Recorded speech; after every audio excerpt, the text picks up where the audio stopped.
26장 1절에서 6절까지 보았는데요. 사실 이 내용을 이해하자고 들면 25장부터 이 내용을 이해하는 게 좀 쉬울 것 같습니다. 이 에스겔서의 이 앞부분, 즉 24장까지의 말씀을 잘 보면 하나님께서 에스겔 선지자를 통하여 이스라엘 백성들에게 어떻게 하나님의 진노가 임할 것인지 일종의 환상들을 보여주면서 그 환상을 증거하는 믿음의 삶을 에스겔 선지자를 통하여 나타나게 합니다. 그러니 에스겔 선지자는 하나님께서 보여주신 환상을 통하여 이스라엘 백성들에게 어떻게 하나님의 진노의 심판이 임할지를 나타내는 내용이 24장까지라고 한다면 25장부터는 조금 그 내용이 달라집니다. 24장까지는 이스라엘 민족에 관한 내용이었다. 이걸 이렇게 정리한다고 하면 25장, 26장 이 후반부에 가면 이제 이스라엘 민족 말고 이방의 민족들에 대하여 하나님이 어떻게 하실지를 나타냅니다. 그 중에 25장 1절에 보면 암몬에 관한 이야기가 나오죠. 여호와의 말씀이 또 내게 임하여 이르시되 인자야 내 얼굴을 암몬 족속에게 돌리고 그들에게 예언하라. 이렇게 이야기합니다.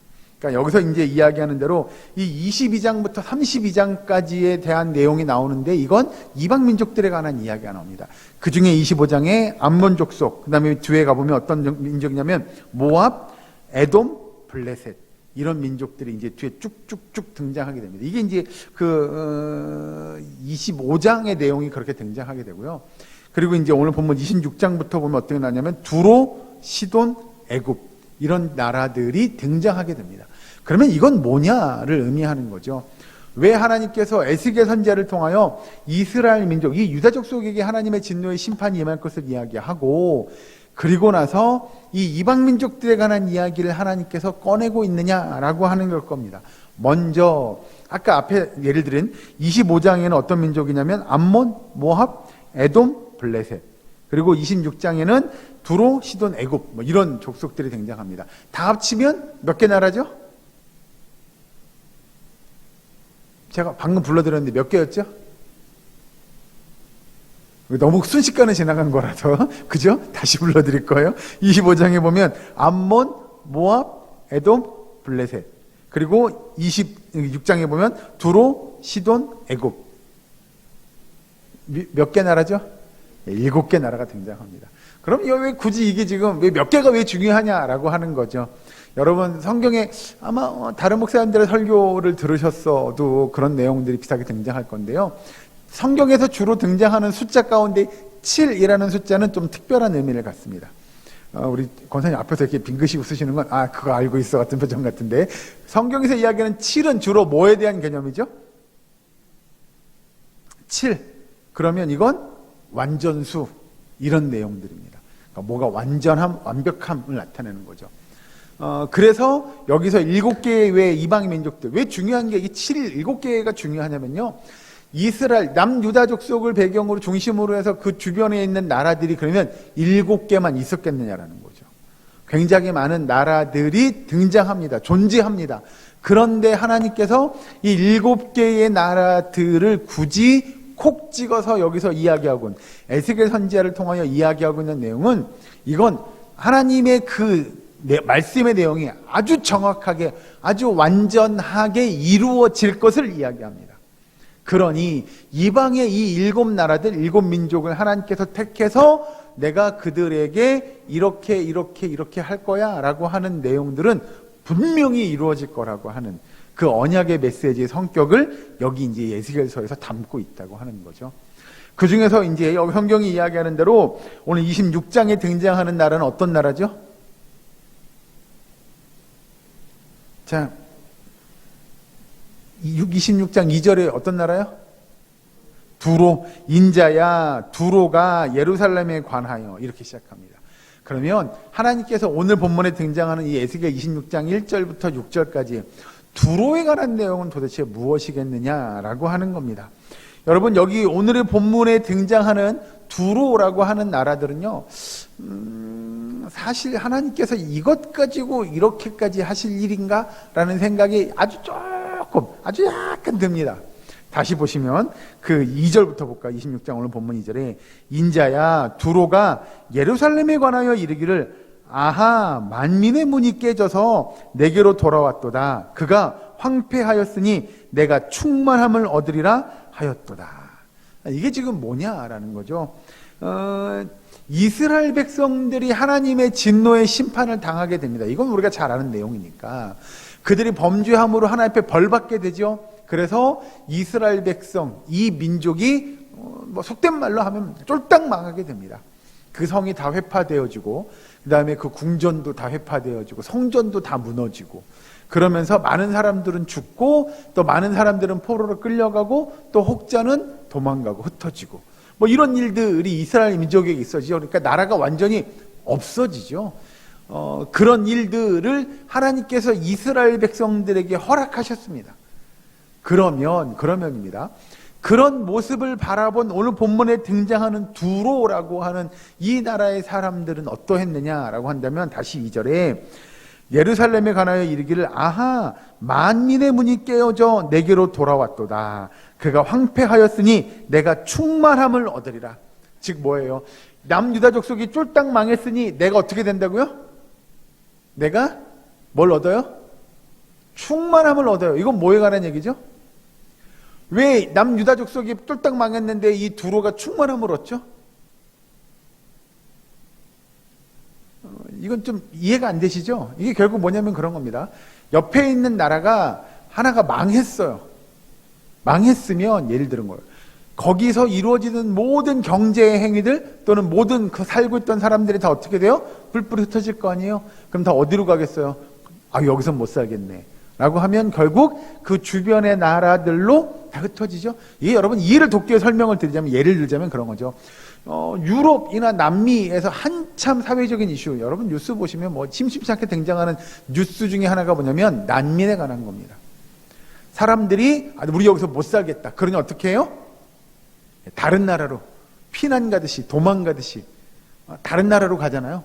유럽이 그래서 그 난민들로 인하여 넘쳐나는 일 때문에 유럽이 뭐 사회적으로 또 여러 가지적으로 문제가 되는 것들, 그러니 그걸 받아야 된다, 받지 말아야 된다부터 시작해서 그 난민들이 말 그대로 집 한 칸도 없이 자기의 몸 하나 기댈 것도 없이 그 말 그대로 보트피플이 돼가지고 배 한 척에 막 수십 명, 수백 명이 그 배를 타고다가 그 배가 가라앉아서 죽기도 하고 막 그런 일들.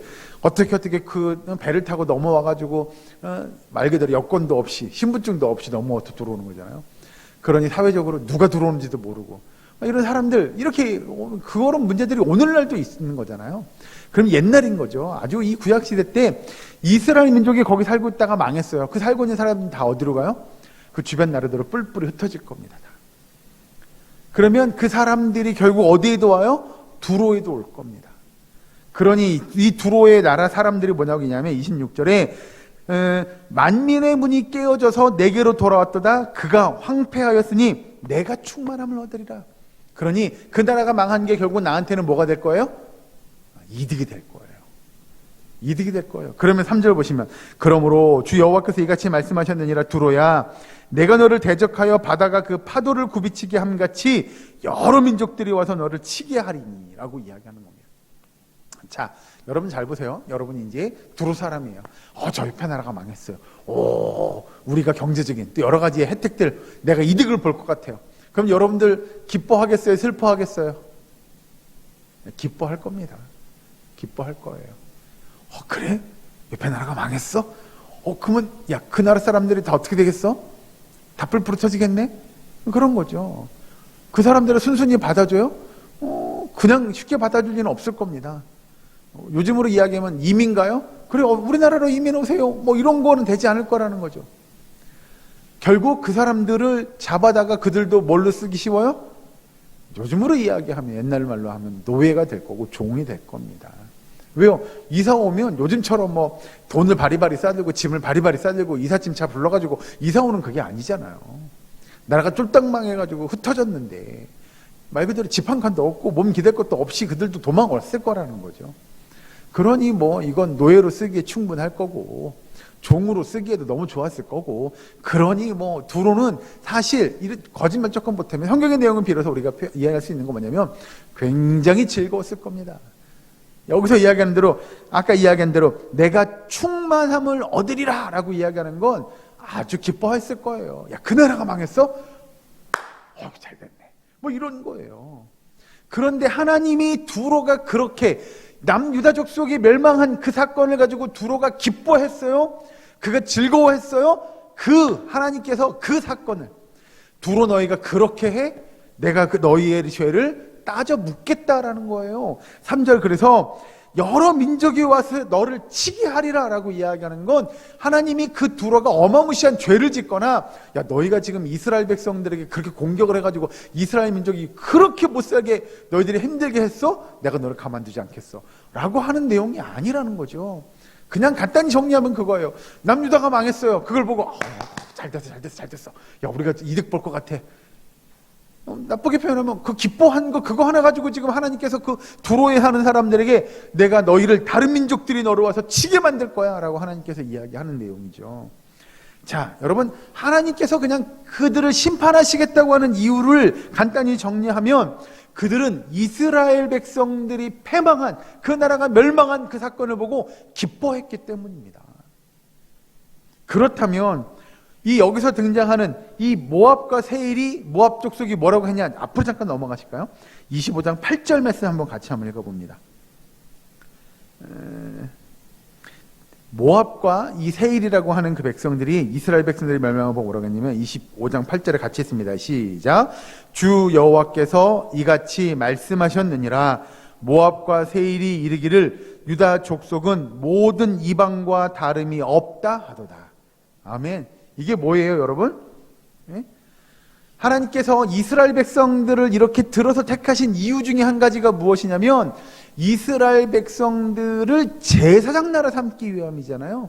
즉 이스라엘 백성들을 이렇게 택하셔서 이스라엘 백성들의 삶의 모습을 보고 온 이방 민족들이 주께 나오는 그 놀라운 구원의 역사들 그걸 이루어가기 위해 이스라엘 백성들을 이렇게 택했는데 이 모압과 세일이 뭐라고 하냐면 야, 뭐 제사장 나라? 야, 이방 민족들하고 똑같아. 뭐 지들이 특별하다고 뭐 택함 받은 민족이라고? 택함 받긴 뭘 택함 받아. 택함 받았으면 그 나라가 그렇게 망할 수 있어? 뿔뿔이 흩어져? 아이고 말도 안 되는 소리 하네. 이런 비난과 조롱을 여기서 이야기하는 모압과 세일이 이스라엘 백성들을 향하여 조롱과 비난을 했다는 거예요. 요즘으로 이야기하면 여러분 그런 겁니다. 그런 거 있잖아요.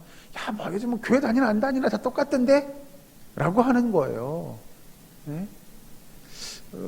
저는 제 경험을 이야기하는 걸 글썩하지 않지만 한번 말씀드리면 그런 거죠. 군대 갔어요. 제가 군종병으로 군대를 갔거든요.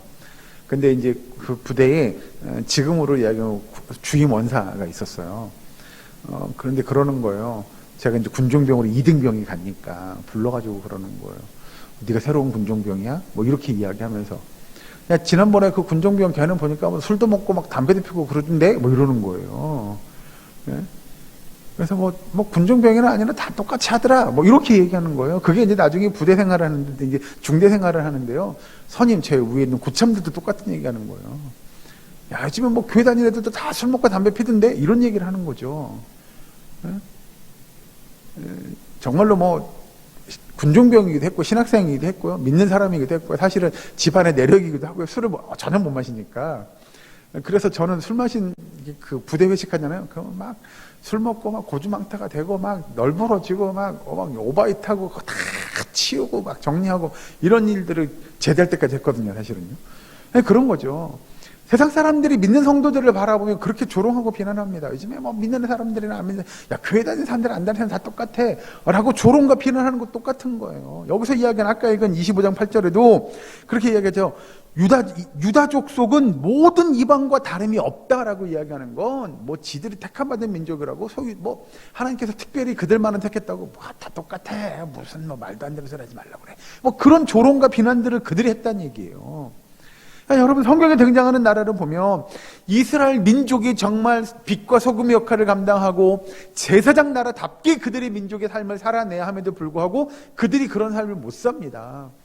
그래서 이방 민족들이 그들을 바라보며 아이고 다 똑같아 라고 이야기하며 아이고 망했어 아이고 잘 됐네 라고 그들이 이방 민족들이 이스라엘 민족을 바라보며 조롱과 비난을 하고 그들이 기뻐하고 즐거워하는 모습을 성경에서 이야기하고 있다는 거예요. 그러면 하나님께서 오늘 25장부터 26장의 내용들을 잘 보시면 하나님이 그렇게 이스라엘 민족들을 조롱하고 비난하고 그들이 벌받는 걸 기뻐했던 이 이방의 민족들을 하나님이 어떻게 하시겠냐라고 하는 거죠. 하나님은 성경을 통해서 오늘 본문의 말씀도 잘 보시면 넘어가서 4절 말씀 26장 4절에 이렇게 이야기합니다.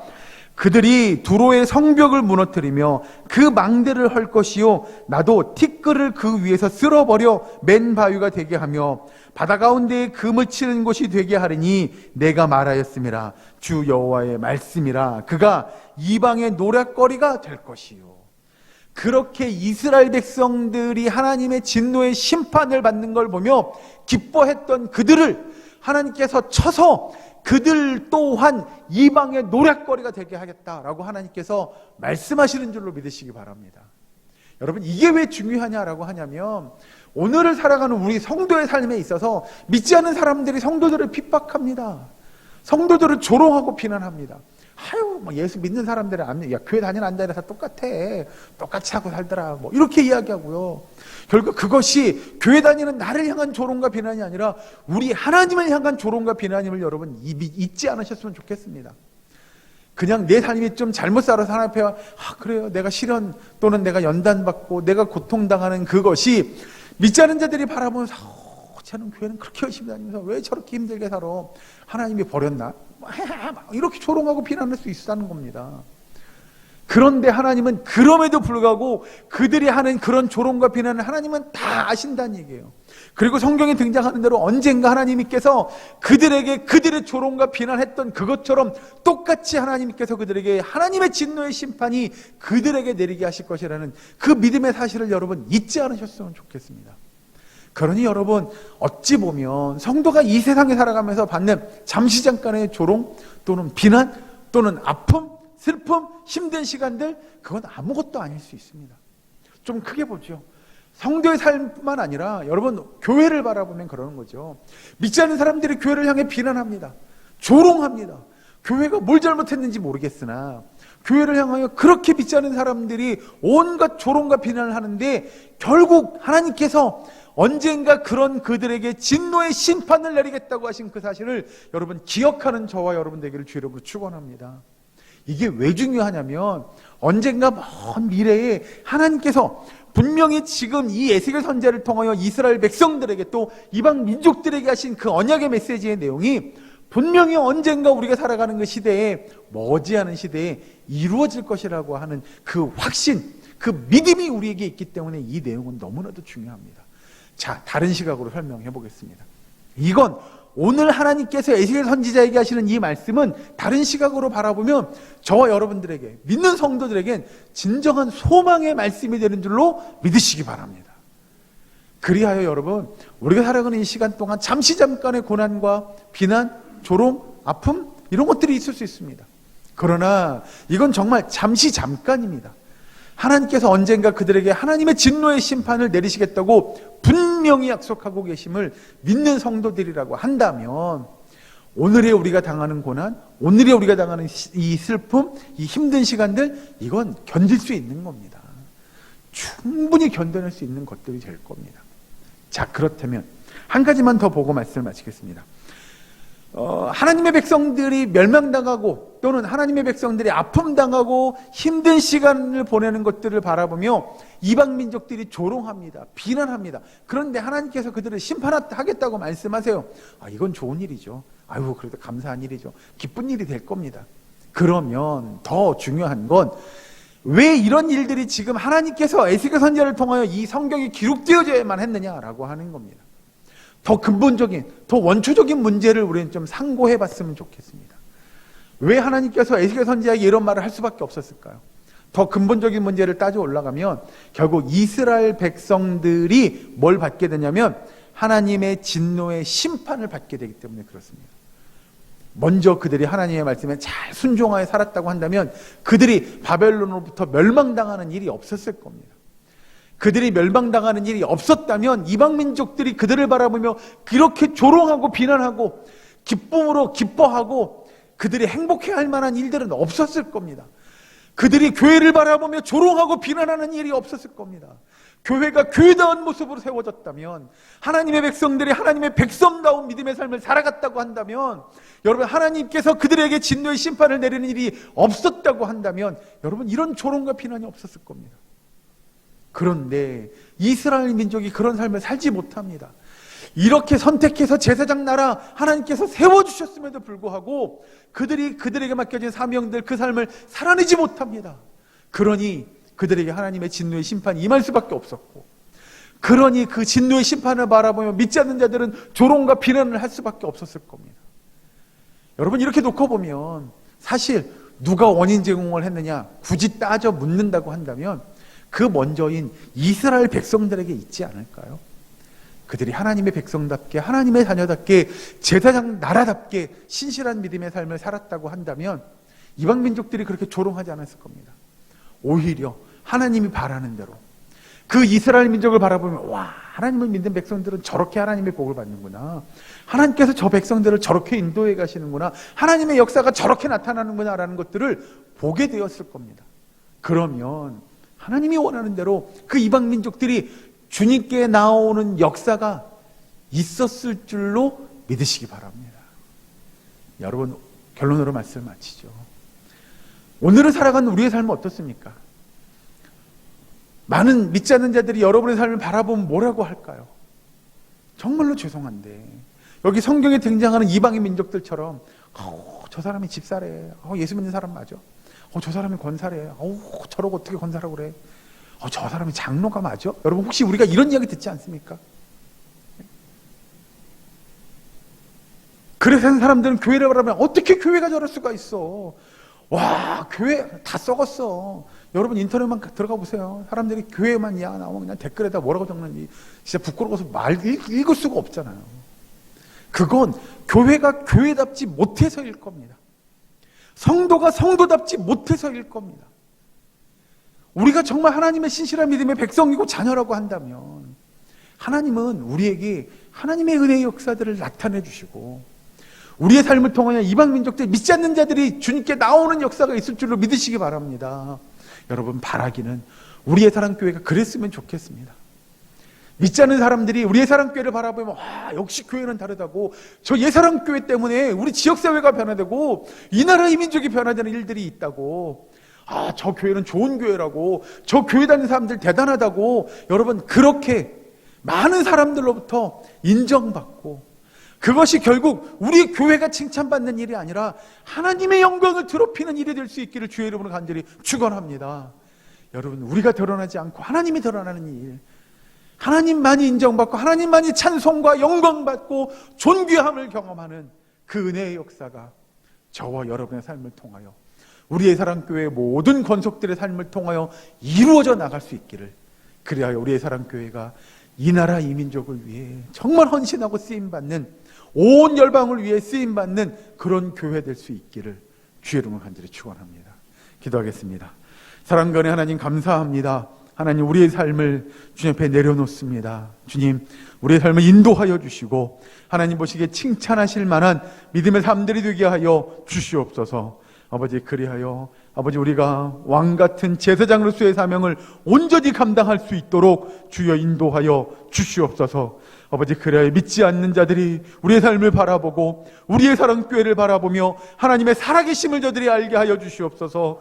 저들이 주님께 나오는 은혜의 역사가 있게 하여 주시옵소서. 저들이 주님께 영광 돌리며 함께 건강한 믿음의 공동체를 세워갈 수 있도록 주여 도와 주시옵소서. 아버지, 이 시간도 기도합니다. 간구합니다. 주님 들으시고 응답하시고 역사하여 주시옵소서. 하나님의 놀라운 은혜의 역사, 성령의 충만한 임재를 경험할 수 있도록 주님 도와 주시옵소서.